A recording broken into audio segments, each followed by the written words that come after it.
A polytheist could well continue to attribute, depending on their understanding of God, a final causality to deities responsible for natural processes. Hindus might do that, for example. They're educated Hindus. And 50% roughly of natural scientists are believers. So I assume there's quite a few people that take that line of reasoning with their particular faith, even though we understand the mechanics behind certain natural processes. So Jason wanted to know a little bit about serotonin, and Andrew brought up serotonin versus neuroplasticity, and I wanted to talk about serotonin in more detail, so I'm going to do that now. There's a really cool experiment called the Good Friday experiment. It compared, this was discussed in the book The God Gene, by the way. It compared 10 divinity students who took this drug called psilocybin to 10 divinity students who took a placebo. They all took this drug immediately before a Good Friday sermon about the life of Christ. The psilocybin is a mimic for serotonin. It's essentially just a really potent serotonin. It amplifies and magnifies the effects of normal serotonin. And they all had a spiritual experience, the 10 who took this pill as they were listening to the sermon. So afterwards, they were surveyed on a faith psychometric that included, interestingly, questions about persistent positive changes in mood, and I'll talk a little bit about how that affected them in the long term in a minute. But immediately after the sermon on the faith psychometric, the 10 who took the psilocybin scored 60% of max per capita, and the 10 who took the placebo scored 14% of max per capita.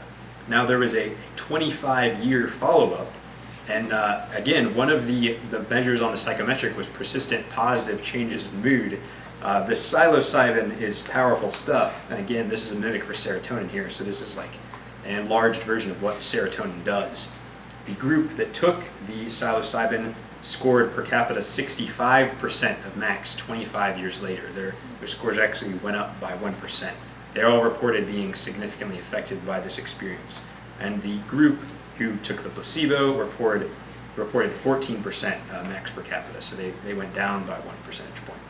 Now the God gene is about, given that spirituality is heritable, what are some of the genes that account for that? And the God gene focuses on one particular gene that probably only accounts for a small variation of serotonin differentiation between religious and non-religious people. But the gene essentially controls for levels of serotonin to a reasonable extent. And to determine exactly what its function was, they did something which is pretty standard when you're trying to assess a gene's function, and they created knockout mice, which is just mice without that particular gene. So this is sort of the atheist to mice experiment. They just took the gene that controlled for serotonin levels, and this is again one of many genes that do this out of mice. It was called the VMA2 gene. The mice without the gene showed little interest in suckling or eating. They were inactive, spending most of their time lying on the cage floor, and they all suffered premature death.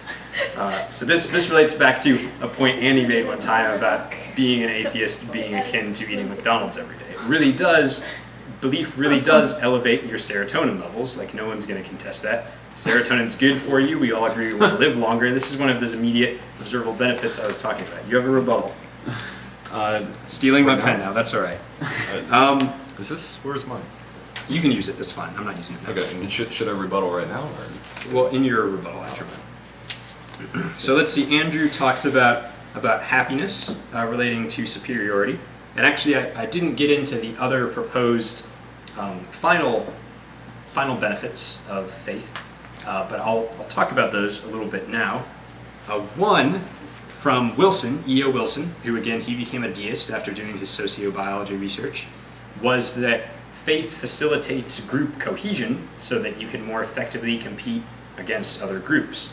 And another one from Grinda, which speaks to Andrew's point a little bit, in agreement actually, is that faith and having a religion, moreover a structured sort of religion, and we know that there were shamans, we're reasonably certain there were shamans tens of thousands of years ago. There's cave paintings that look like what we'd expect a shaman to look like. They're wearing animal heads, things like that. They were pretty nuts if they weren't doing some kind of shamanic ritual.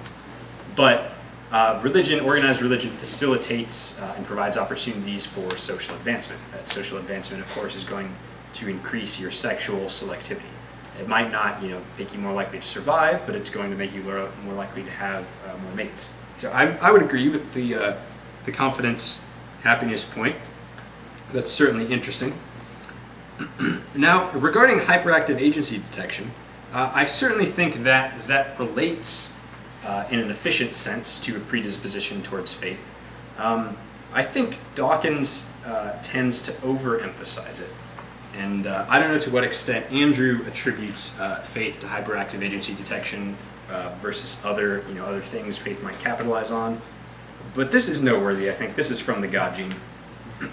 Essentially, a psychometric, when you create a new one, the first thing you want to do is make sure that it doesn't correlate significantly with other psychometrics. Otherwise, it's not a very useful psychometric. It has to measure sort of an independent, cohesive set of things.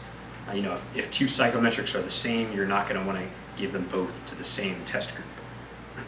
So after establishing that self-transcendence, this was a psychometric created by Cloninger, who's a Catholic evolutionary psychologist. This book is based on his research. After establishing that self-transcendence, his psychometric was independent. So the author of this book, that's Dean Homer, wrote, "This is important because many non-believers see spirituality as nothing but an expression of underlying insecurity, a fear of death, for example. That's one underlying insecurity upon which faith could be based. But if that were the case, we would have found a strong correlation between self-transcendence and measures of anxiety. We did not. Anxiety, of course, is also significantly related to hyperactive agency detection.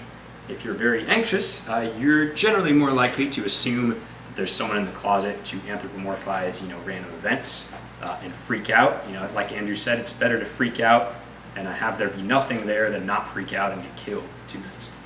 Okay. But anxiety doesn't account for faith psychometrics very much, so it might be a factor. I don't know that it's necessarily a big one. Andrew talked a bit about evolutionary utility versus truth value. So for example, someone might say, the FDA might say, well, you might have demonstrated there's all this evolutionary utility to the paleo diet, but you guys also think that the paleo diet gives you a mortal life after a physical death, and your research has done nothing to evidence that. And of course, any atheist debate is going to eventually run into what Dawkins calls the trump card of faith. He usually runs into atheists, and I don't want to pull that and just dead end the debate. I think there's a lot of discussion to be had in between then and there, and I'm not going to. But I think before that point, it is noteworthy to differentiate between the paleo diet example and faith, in that we would expect a God involved in our creation to include the mechanisms for self-transcendence in our DNA.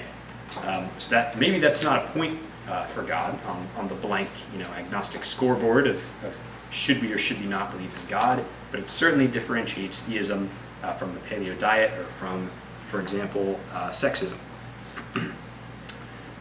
Andrew said that not believing can increase social welfare, and I didn't get into all of these studies, but that generally seems not to be the case. Again, I talked about earlier, if it's a confidence issue, for example, are atheists less confident than other people? I don't really think so. No, I don't. I agree. That was my point, that serotonin levels are correlated with confidence, and people who doubt that which they believe are inherently less confident. And for that reason, confidence is also correlated with happiness.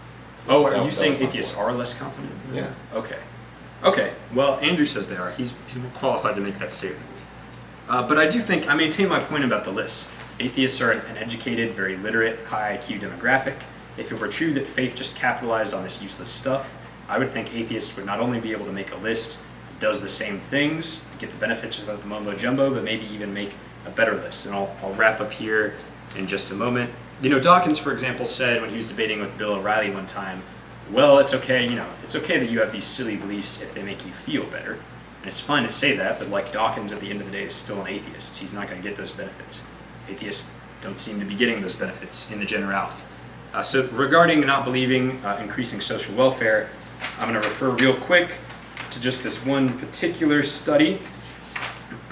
This is one of my my studies of mental benefits of theism that I have in here. You're 1 minute over. Yeah. We'll take it out of my next rebuttal. I know, that's what I figured. So after controlling for a range of factors, 40% of worship-attending Americans volunteer regularly to help the poor and elderly, compared with 15% of Americans who never attend.